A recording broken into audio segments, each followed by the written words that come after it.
right. It's Sunday morning, baby. Easy like Sunday morning. How's it going? Father Moo here. Logging in again for another stream. It's getting close to the end of the week for me. Been a stressful work environment, but I'll get through it. It's no big deal. I still look forward to coming and doing this on my lunch break. At the end of the day, it makes me feel like I did work today. I did synth stuff today. It's a productive day. I gotta do this every day. It's a compulsive thing. So, yeah, that said, let's dive right into it. I'll just leave this. This is one of the patches we made before. This is the fourth one from the stream, Hollow Sunshine. And it's still interesting to me. Let's look at this today. I was on the web and found a vacuum tube ring modulator, which my buddy Troy also recommended to me. He didn't know I had already found this manufacturer. And I will say it's, number one, it's a great price. That's half as much as some of the tubes go for. And number two, it's a really cool design. This is emblematic of what the ring mod actually does. And I don't know what the top part is, but it looks really old school, and even the font they used looks very 50s, which is an ideal time for tubes. The downside is that it doesn't have a lot of functionality other than, two inputs and an output. There's other tube ring mods out there that give you more options. But as I say, ring mod is a controversial sort of function. A lot of synths will have that function, and a lot of synth players won't use it, either because they don't understand it or because they don't like how it sounds. I personally have friends who don't like how ring mods sound, and that's fine. Their description says ring mods can make bell-like sounds, edgy FM-like bass sounds, metallic percussion textures, and otherworldly sound effects. That's a pretty standard description of what you're going to get if you send things to a ring mod. Especially metallic percussion textures, yes, and otherworldly sound effects, also, yes. So I was reading this little, their spiel, their explanation, and so on. And I came along a sentence which really stuck with me. I couldn't do anything about it at the time. And then I was thinking about my little primitive FM stream before. And I was like, I should do a primitive ring mod stream too, because I want to explore this sentence. Let me just read it out loud. It says, using the same envelope to sweep the frequency of an oscillator connected to one of the inputs and the amplitude of a VCA after the ring modulator output can lead to fascinating new textures. That's the sentence. The other one about varying input levels is good, but it's the other sentence that I really want to dig into today. As for the amplitude of a VCA, that might actually be easier to set up on a hardware modular than on the Nord, but I think we can do it. So yeah, let's do some primitive investigation of the ring modulation circuit today. And again, you can follow along at home. Ring mod is pretty much ring mod. It's going to have two inputs and an output. And generally, ring mod is expecting you to feed it audio. If you feed it CV, I don't know what'll happen. Probably nothing. It's designed to be an audio processor. And generally, the function of ring mod is it has what it calls a carrier and a modulator. What that really means is that two waves are going to go in, and the ring modulator is going to take he's going to take their sum and he's going to take their difference, but he's not going to take the waves themselves. If it was a perfectly designed ring modulator, and I guess a digital one probably is, or it's as close as we're going to get, then you shouldn't hear the original waveforms at all. So here's what the Nord gives us. A very simple little circuit here. Actually, I say it's simple, but the one we were looking at in hardware, let's just scroll back again. He just has X in, Y in, and audio out. So the Nord is already giving you more than that. This is the audio in that they called X. This is what they called Y, the modulator, and this is the output. So the Nord offers you, if you look at the actual name of it here, it calls it ring and amplitude modulator. Well, we're not going to get into amplitude modulation today, so let's dial this little knob all the way towards ring modulator and leave it on that for now. Then they have mod depth. So this is basically an amount knob for the modulator. That's useful because that allows you to, for example, well, let's just put it this way. When you send two waves into a ring mod, what you get out will often be very noisy. It'll be very non-musical in the traditional sense. So having a mod depth amount means you can set the circuit up, you can feed a quote-unquote normal audio source like a sequenced oscillator into a filter type line, or for example, similar to the fake monotribe we made earlier, we could be feeding that melody into here and feed a modulating circuit into here, modulating signal into here, and then turn the knob all the way down to 0, and all we'll hear is the original source material. And that'll be very nice and musical. And then at certain points, if we want to get crazy, we just dial this up, which is the amount of modulation, and it'll go from musical to non-musical very fast. So that's also useful to have. Let's see what we got here. So, since I'm not building a tune type patch here, I'm going to give myself 2 of the standard oscillator.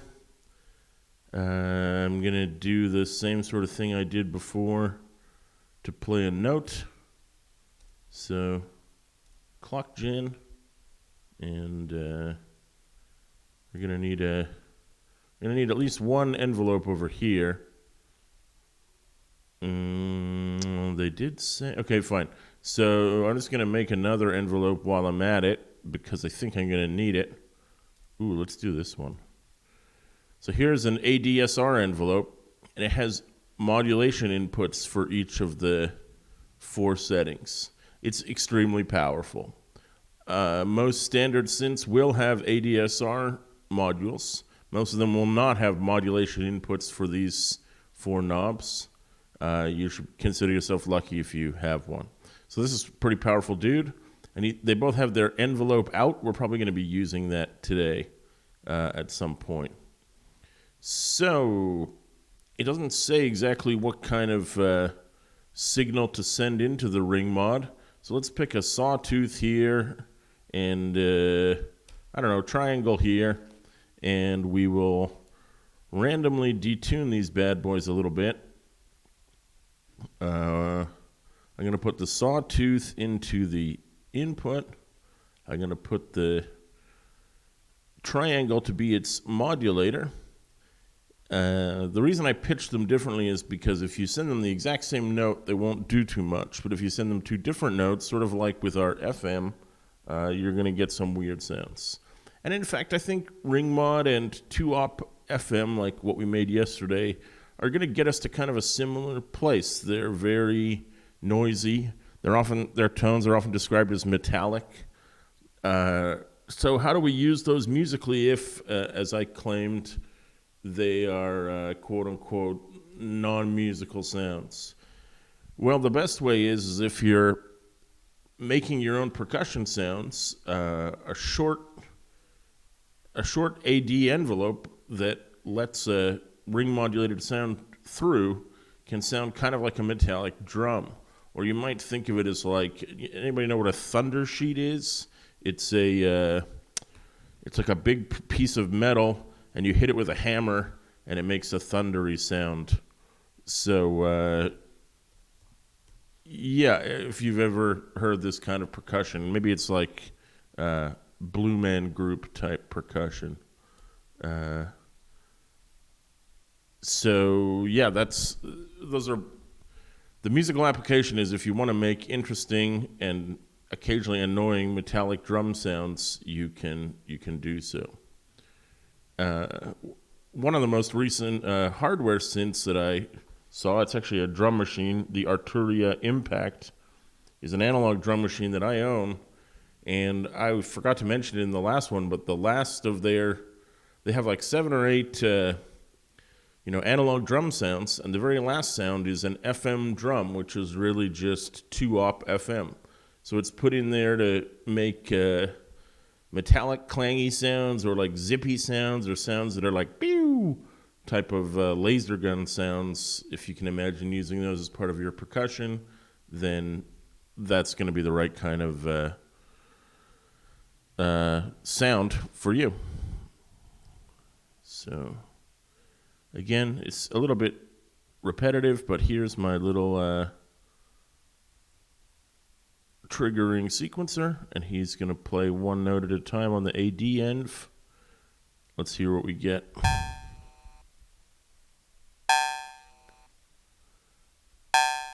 So all this is just pure sawtooth coming through here and getting pinged here.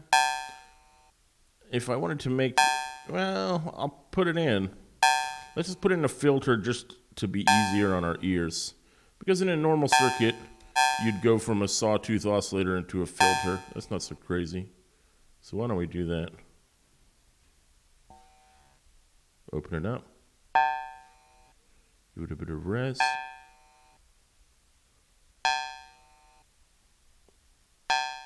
Okay. So now to hear the, how about this? There we go.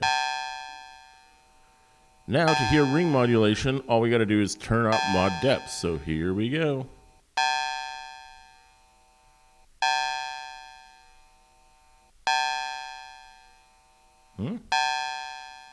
Oh, maybe it's already doing it? Let's try. Oh, okay. My bad.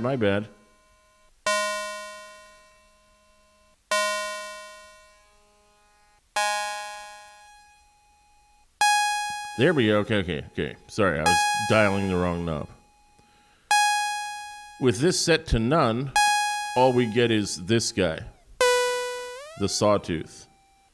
And to me, that sounds like a sawtooth being sent through a filter. So that's normal.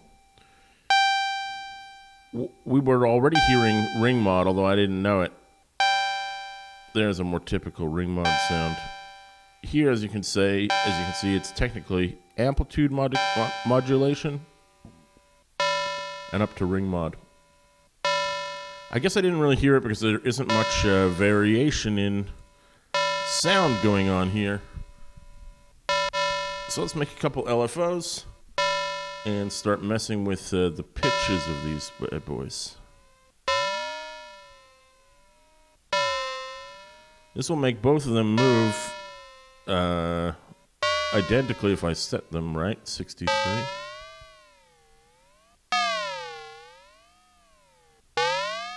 Still not that interesting.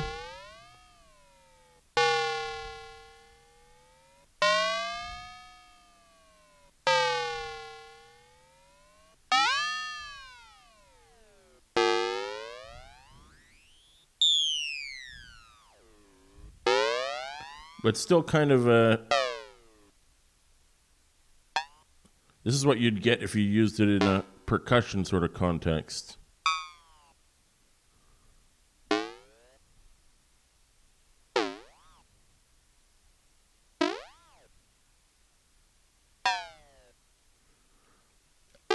I don't know if you like this sliding sound or not. I'm going to open this up again just so we can hear it. You could also modulate the amount of ring modulation, which might giving us something weirder now.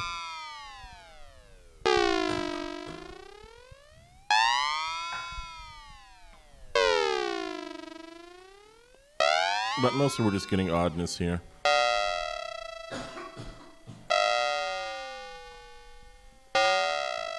So this is ring mod. I would actually say that even some of the FM sounds we came up with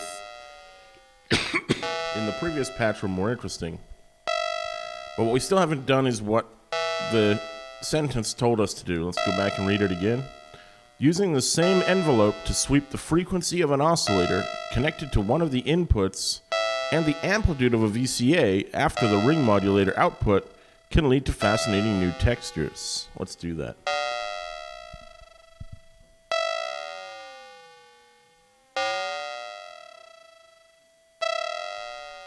So first of all, I need to hook up this envelope. This guy is still going to be our voice envelope, but I'm going to send him a trigger gate from the same one he's getting, the same note on, this guy is getting at the same time. So it said, sweep the pitch of the oscillator. We very briefly in the frequency modulation episode, we did hook up an oscillator to, we hooked up a envelope to the pitch input of an oscillator, and as we said, the DX7 did that a lot. So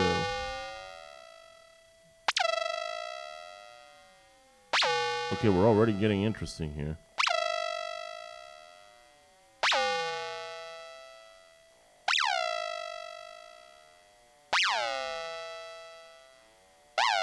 To me, the interesting part is what's happening right at the beginning of the sound. The attack and the decay. So it said to feed it to the pitch of the first oscillator. It also said to feed it to, what did it say? The amplitude of a VCA after the ring modulator output. Well, our quote-unquote VCA is hidden inside this guy. In fact, he's right here, amp. This is the volume level of this envelope. So we're supposed to hook this up to here, and lo and behold,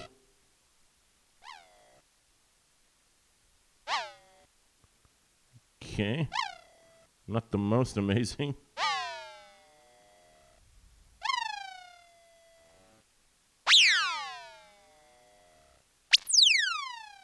Weird.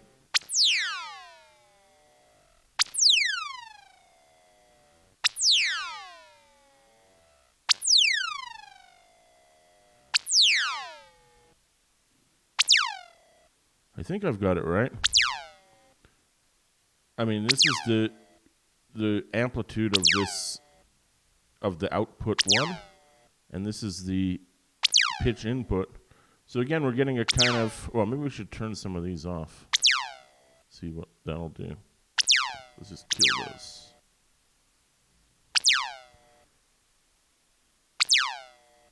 I still don't see why this is an advantage, really.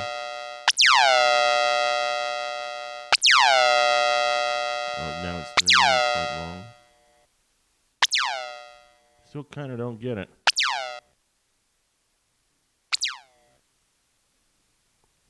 Okay, one thing I was also going to do was, I mean, this is making this sound. It's another blippy kind of sound. I don't find it to be that mind-blowing, but it's fine as sounds go.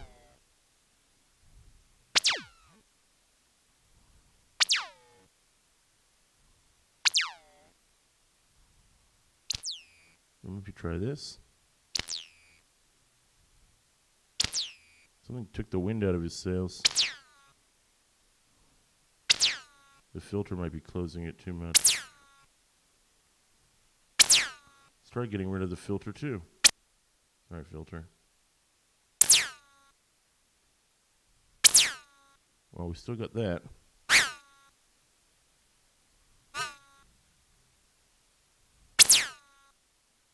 Okay.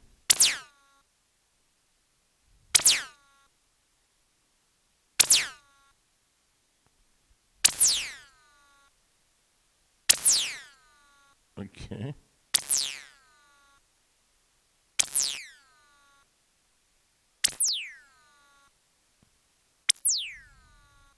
What if there's sine waves? It's interesting. This is what they told us to do. This is what the article told us to do. We got it right. We got nothing wrong here. As I said, I'm just going to try modulating from a different source. Here's an LFO instead. Okay, that's pretty cool. It's actually pretty awesome. Yeah. Right at the beginning of that sound. So I can see myself using this as a percussion source. Especially that weird bassy sound right at the beginning of the hit. It's weird. Let's plug him back in here and see what we get again.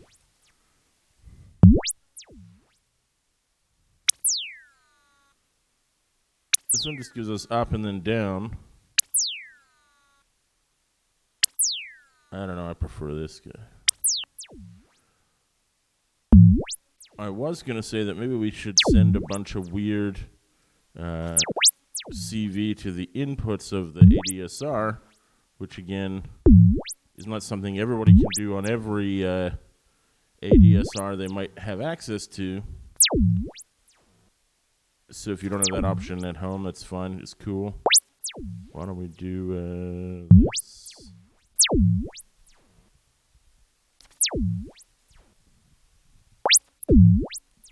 I'm still finding it more interesting with the current setup, so I'm leaving it on that for now while I set this guy up.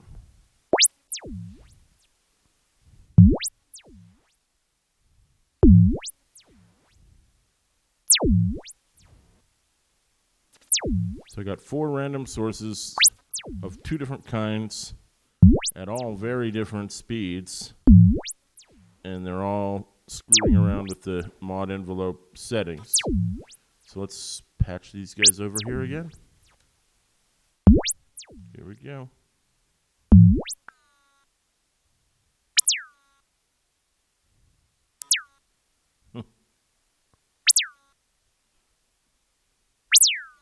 Hope you can hear that. It's still doing some interesting stuff, but it's not as great. Why don't we try one of these bad boys?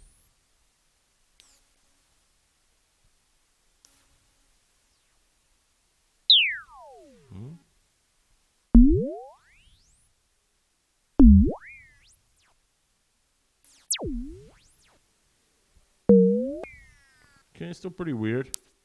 How about a steppier one?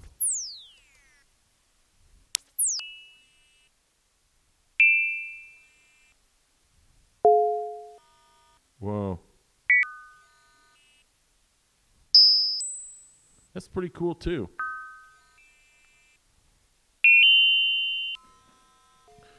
So I think that's where the experiment has taken us today. The suggester man told us to plug an envelope into pitch of one and the amp of the other, and we did that. But we found more interesting results, at least in my mind. That's my judgment, my value judgment. You don't have to agree with it, I mean. I preferred LFOs to envelopes, but that's just me. It might be that the envelope is unipolar and the LFOs are bipolar. I'm not too good at understanding that. But it just sounds...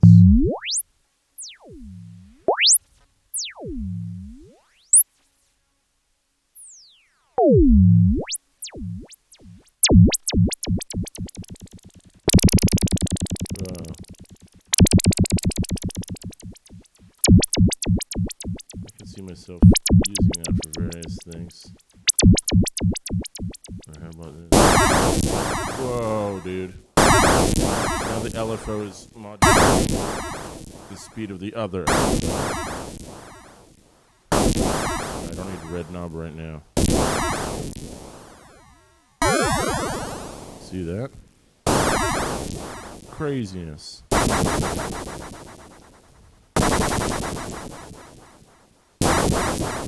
And again, this is why doing this is great, because I don't remember ever setting up a patch like this. I don't remember the last time I put a ring mod in the Nord Modular, although I do use it in the hardware one occasionally. But this is great. This is sounds I don't usually get.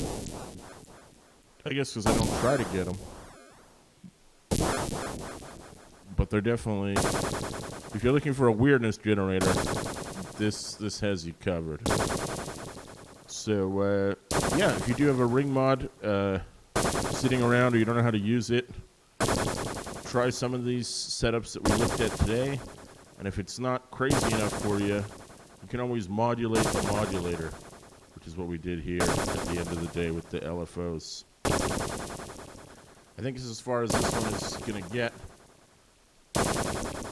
I call it primitive ring mod, but that's too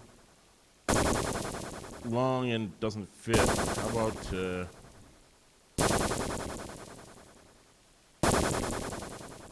proto ring mod? That's a better name, and it fits in the thing. So let's save that one in the synth. I'll remove the old name from the archive. Well, it hasn't been uploaded yet, so wow, 30. We're a month of streams in here. If they're one a day. Yeah, good stuff. Good crazy stuff. Here, check this out. I'll make it even more crazy. Whoa. Now the modulator of the modulator is getting modulated, man. Okay.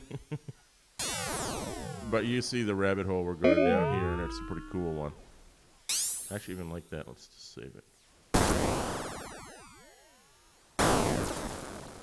It doesn't always have to come up with something fun and interesting. It doesn't always have to be a patch that sounds like a song or a drum pattern. Sometimes it's just this. And this is really just a piece of something bigger. But, yeah. Anyway, thank you for tuning in. We'll have another one on deck real soon. Father Moo, appreciate all your support, all your comments, all your various forms of love. Feel free to say whatever you want to say below the videos. I love reading it. I really appreciate all the subscribers. Thank you so much. Talk soon. Father Moo.